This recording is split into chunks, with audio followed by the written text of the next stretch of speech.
Hello everybody, and a warm welcome to Viewpoint. It's a program where we try to unpack the secrets and the inspiration behind successful people and share some of those secrets with you so that you can take their learnings and implement them on your vital and valuable business journey. My name's Jeremy Maggs, I'm your host, and our topic today is how to market and brand a business.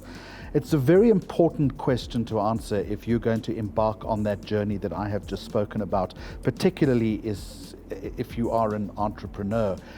It's all very well having the product and the service, but unless you know how to take it to market, you're not going to be particularly successful. It's not only about branding your business, it's also about branding yourself. And in that respect, I want to bring into our discussion today someone who has set herself apart. She is a qualified accountant. She sits on various company boards and is also the founder of a fascinating business. She is the founder and chief executive officer of Levelsapp. And I want to welcome very warmly to Viewpoint, Bojane Segooa. Bojane, a very warm welcome. As I've just mentioned, a qualified chartered accountant. You sit on various company boards, yet you have chosen to go the entrepreneurial route where I thought CAs ruled the world. Yes, well. What made you go in this direction? And tell me a little bit about Levelsapp. Yeah. So thank you very much for the invitation. Thank you for hosting me. And this is a really big deal for me. You're an institution in South African broadcasting. Sounds like I should be in an institution, but anyway. So I made sure to wear my very best dress. So yes, I am a chartered accountant by profession and an entrepreneur by trade. Levelsapp is my baby. It's my software. It's a career guidance platform, right? It's web-based. And basically what we did, we aggregated all the information from all the different universities, all degrees, put them on one platform. TVET colleges, all the qualifications there, put them on one platform. And we assist secondary school learners apply to university, TVET college, and for bursaries. So that's Levelsapp in a nutshell, what it does, and who it serves. So that's the great elevator pitch. Now let's dig deeply now. What sparked the idea? There's always, I've learnt in talking to entrepreneurs, there's that aha moment. What was yours? So I come from a stock of teachers. My grandparents on both sides are mainly teachers and principals. My mom was a teacher. All of my aunts and uncles on both sides were teachers. So I'm an educator at heart. I lectured and pro bono, secondary school learners, accounting and mathematics right through university. And I realized that most students didn't know what to study and where to study.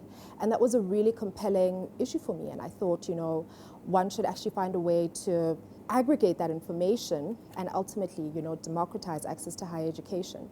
So that was the genesis of it. That's what inspired it.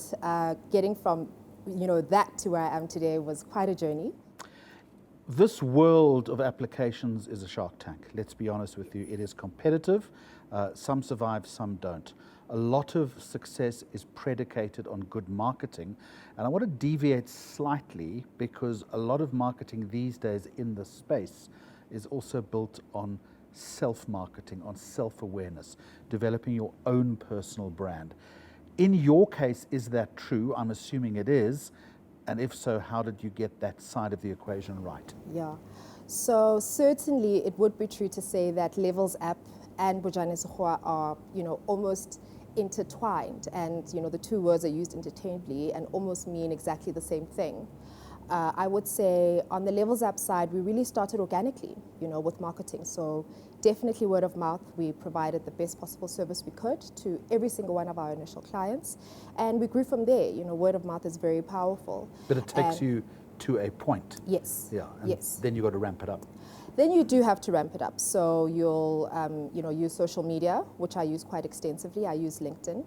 And Facebook, that small little village, it actually has a plethora of, people that are really interested in engaging on that specific platform. So I would say certainly social media, and then pushing yourself, pushing your brand, being out there, having interviews very similar to this, print, media, the works, yeah.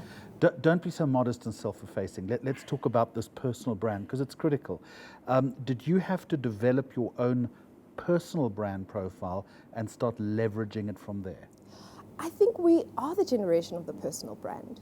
I think that speaks to exactly who and what we are as this generation. And to a large extent, being media facing, social media facing specifically, has Always on. Yeah, always on is actually what created that narrative for our generation. So everybody actually does see themselves as a brand. And being a bit more deliberate and being more intentional about who you present yourself to be, and to what extent you push that, is just the next level of that. It's hard work. Lots of work, lots of posting, lots of content creation, and being really authentic and deliberate and meaningful in how you speak to the people that listen to you and follow you, and being regular. So you use the word meaningful, I'll use the word relevant, it's the same thing. How do you maintain that constant stream of relevancy, and also how do you define the tonality that you have to use in that respect? So I think you decide firstly on what platform you wish to push your brand, as it were. Would it be Twitter, Facebook, LinkedIn, Instagram? Who's your target market? How do you want to, who are you speaking to, and where are your audiences? My audiences are on LinkedIn and on Facebook. And, how I framed that was, I'm a professional, I'm a chartered accountant first, and I'm an educator second, and I'm an entrepreneur. So my messaging is around those three themes. So certainly theming the conversation, and being true to yourself. Don't try to be something or someone that you're not. Be authentic, be real. That's what resonates with people. Branding is also a little shallow at times, and I'll tell you what I mean by that. It's all very well to get the substantive nature of the message across, but it's also about the optics, whether we like it or not. It's the way in which you deport yourself. It's the way in which you dress. It's the way in which you smile. It's the way in which you react to things.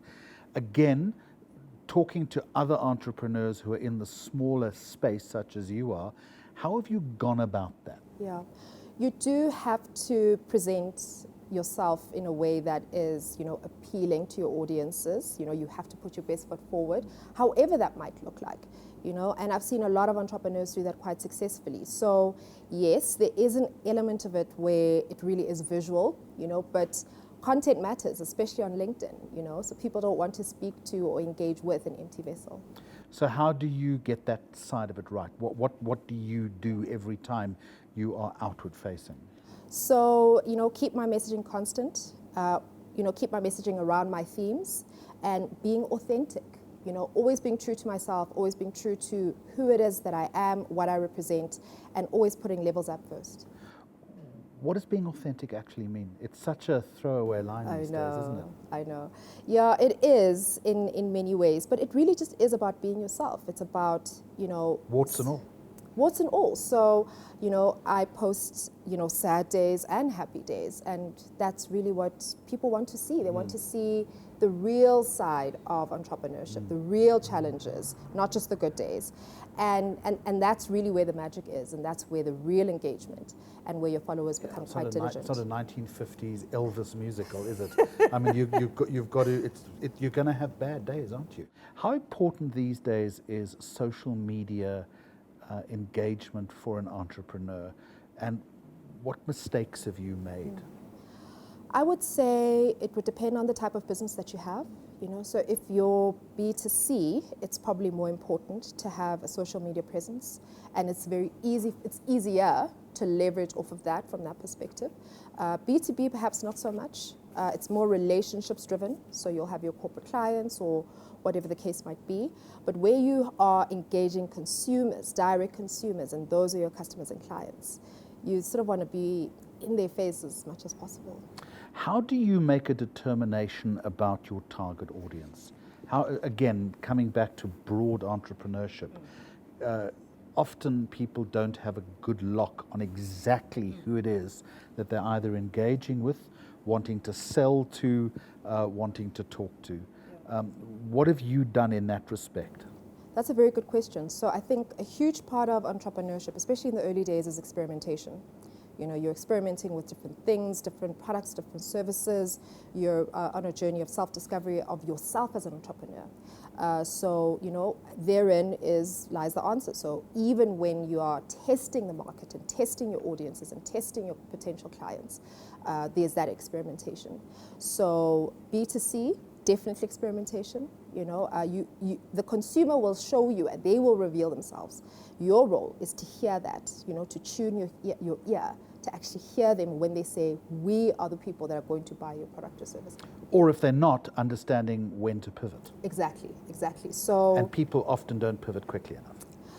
Well, I mean, look, experimentation comes with mistakes, so it is trial and error, but that's the whole point. You don't want to miss that point and that learning. It's a part of the journey. You can't miss that.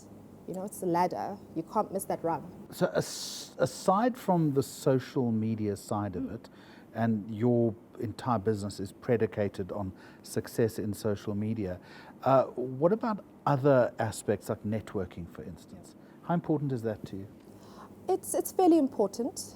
For me, first and foremost, will always be word of mouth, right? Because it's organic and it's authentic, and you get direct engagement with your consumer, and you get to hear them, you know, directly from them exactly what it is that they want and need in terms of the services that you provide and the problems that you're solving. Networking on a broader level, yes. So, you know, brand building is dynamic. You really have to throw everything at it. So networking would be a part of it.